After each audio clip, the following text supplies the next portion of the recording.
The way that I think about entrepreneurship is a lot different than 15 years ago. I used to think that we would have to push really, really hard to become really successful really fast. And then after we're done with that really hard pushing season where everything's sacrificed, then we would have made it by then. And then we can have the life we dreamed of. Yeah. And Like, I'm doing this for our family, yeah, for the sake. And I think that I hear that a lot. which like first, In that realm of entrepreneurship right. and business, like, I'm doing it for our family.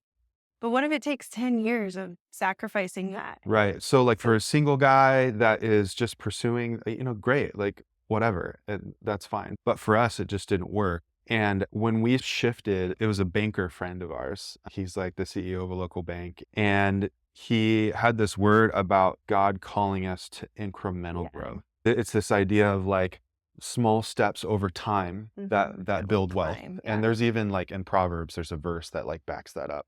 Mhm. And our mindset kind of shifted heavily for me in that season because I shed all of this striving to try to manually make everything work and instead embrace the fact like, okay, I have only so much time and capacity and we have so much resources. Let's take wise incremental steps that allow us to build towards growth over time instead of these big, huge bets. And part of it comes to financial, the other side comes to like life design, but I wouldn't sign up for $1 million loan today if I knew that I couldn't handle the payments unless we were successful with what the money was supposed to do. Putting yourself in these crisis scenarios where it's like you have to either make it or you're dead, right? Or you can't make payroll. That's not the style of business leadership that I think is conducive towards families and marriages.